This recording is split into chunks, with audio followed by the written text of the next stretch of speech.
वो तो उमर अताब बंदयाल और आरफ अलवी की मौजूदगी में इलेक्शन कराना चाहते हैं, ताकि कोई पिटिशन करके फौरी तौर पे सहूलतकारी हासिल कर सके, नताइज को इंटरवीन किया जा सके। वरना 8 अक्टूबर पे किसी को भी कोई इतराज नहीं है। इमरान खान को एक ही इतराज है कि उनका चीफ जस्टिस नहीं होगा 8 अक्टूबर को, उनका सदर नहीं होगा, लिहाजा उनके हाथ पांव बंद जाएंगे। इसलिए अब मैं नहीं समझता कि कोई अदालत जो है वो गुंजाइश देने के मूड में होगी। बहरहाल मैं समझता हूँ कि उमर अताब बंदयाल साहब, एक मैंने आपसे कल भी कहा था, वो बंद गली में फंस चुके हैं। देखिए ना, अगर वो कहें कि जी 14 मई को ना कराएं तो उनके ऑर्डर की तजलील हो गई, वो कहें 14 मई को कराएं तो उनका ऑर्डर अमल ही नहीं हो सकता, तो क्या करें वो? एक जज के तौर पे उनके पल्ले क्या रह गया है कि उनके ऑर्डर पे तो अमल नहीं हुआ है। अब वो क्या करें? ऑर्डर बदल दें तो लोग कहेंगे जज में जान ही नहीं थी, जज अपना ऑर्डर पे अमल ही नहीं करा सका।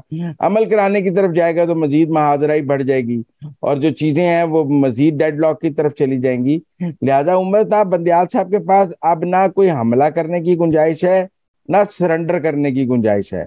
वजीर आजम को तौहीन अदालत में भेजने, वजीर आजम ने तो पैसे नहीं रोके हैं, पार्लियामान ने रोके हैं।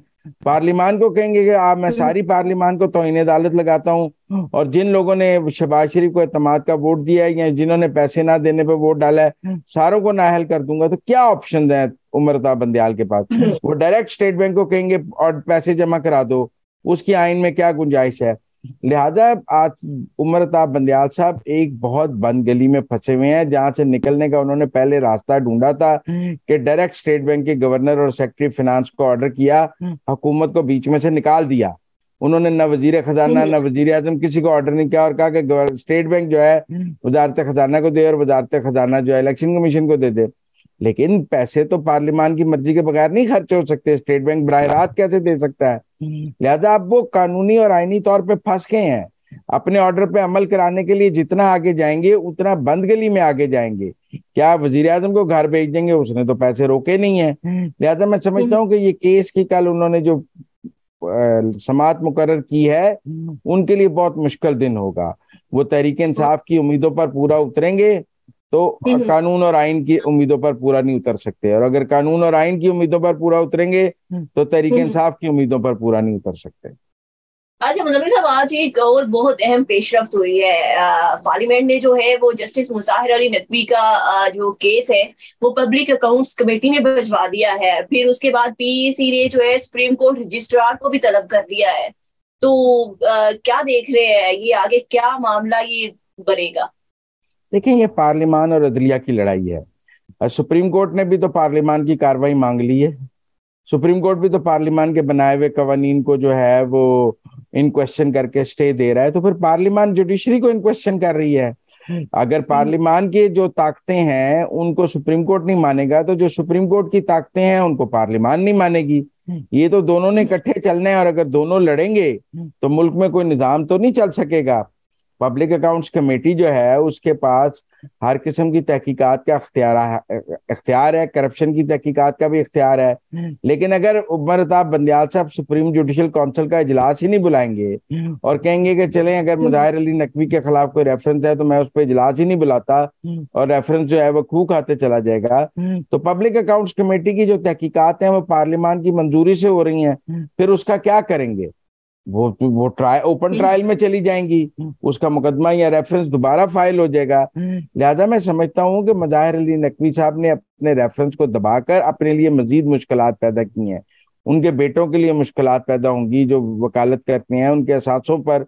उनके बेटों से भी पूछा जा सकता है कि आपके पास क्या असासे और कहाँ से आए हैं। लिहाजा इसलिए मैं समझता हूँ कि आज पार्लियामान ने एक कदम और बाहर निकल कर खेला है, तो उसने मुजाहिर अली नकवी का केस पब्लिक अकाउंट्स कमेटी को भेज दिया है। शहजाद अकबर साहब ने जब काजी फायद ईसा के खिलाफ तहकीकात कराई थी तो वो पार्लियामान की मंजूरी से तो नहीं हुई थी, वो तो डायरेक्ट बारों बार कराई थी। तो ये तो पार्लियामान की मंजूरी से तहकीकात होंगी। इस पर क्या कहेगी अदलिया कि पार्लियामान को ये इख्तियार हासिल नहीं है। लिहाजा मैं समझता हूँ कि अभी भी उमर अताब बंदयाल साहब को अपने साथी जजेस के साथ बैठ के फुल कोर्ट बुलाना चाहिए, तमाम फैसले फुल कोर्ट से करने चाहिए, और साथ साथ सुप्रीम जुडिशल काउंसिल का इजलास बुला के वहां रेफरेंसेस की समाअत करनी चाहिए। उनका ये जो तरीका है कि मैं ना फुल कोर्ट बनाऊंगा ना मैं सुप्रीम काम होता है तो जाना इस तरह तो मामला तो मजीद खींचातानी की जानिब जाएंगे, अदलिया और पार्लियामेंट के सर्टेनली। दरमियान मजीद अगर खिंचाव बंदियाल तनाव साहब का पैदा ये होगा। ख्याल, अगर उमर ताब बंदियाल साहब का ये ख्याल है कि वो अपने सवाबदीदी इख्तियारात से किसी चीज को बुलडोज कर लेंगे कि ये मेरा इख्तियार है, मैं जो मर्जी बेंच बनाऊं, ये मेरा इख्तियार है कि मैं सुप्रीम जुडिशल काउंसिल का इजलास बुलाऊं या ना बुलाऊं, ये मेरा इख्तियार है कि मैं किसी जज को केस दूं या नहीं दूं, तो फिर इख्तियारात की कोई हद होती है। इख्तियारात का गलत इस्तेमाल भी तो एक जुर्म है ना। क्या इख्तियारात का गलत इस्तेमाल, हम्म। मिस यूज ऑफ पावर भी तो एक जुर्म है। अगर मिस यूज ऑफ पावर को चीफ जस्टिस करेगा तो वो जुर्म नहीं होगा, और अगर miss use of power prime minister करेगा तो वो जुर्म होगा। मिस यूज ऑफ पावर कोई मिनिस्टर करेगा तो जुर्म है, मिस यूज ऑफ पावर एक चीफ जस्टिस करेगा तो जुर्म नहीं है। कोई वो मुकद्दस गाय है? जो मिस यूज ऑफ पावर की सजा है, अगर आपको कोई आइन ने इख्तियारात दिए हैं तो वो इख्तियारात शफाफ तरीके से इस्तेमाल करने के लिए दिए हैं, ईमानदारी से इस्तेमाल करने के लिए दिए हैं।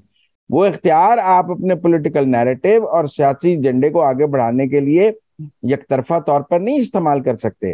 लिहाजा मैं समझता हूं कि बंदियाल साहब लम्हा बलम्हा धंसते जा रहे हैं एक दलदल में, और उनको निकलने का एक ही रास्ता है कि वो मजीद धंसना बंद करें और कोई वापसी का रास्ता देखें। वापसी में सुबकी है, वापसी का सफर लेना होगा। Thank you so much Muzammil साहब कि आपने हमें अंदर की अपडेट से आगाह किया। मुजम्मिल साहब के मुताबिक चीफ जस्टिस को खास तौर पे वापसी का सफर जो है वो इख्तियार कर लेना चाहिए और अपनी इख्तियारात और आइन के मुताबिक जो है वो काम करना चाहिए। इसी में ही सबकी भलाई है। इसके साथ ही मुझे इजाजत दें। अल्लाह हाफिज।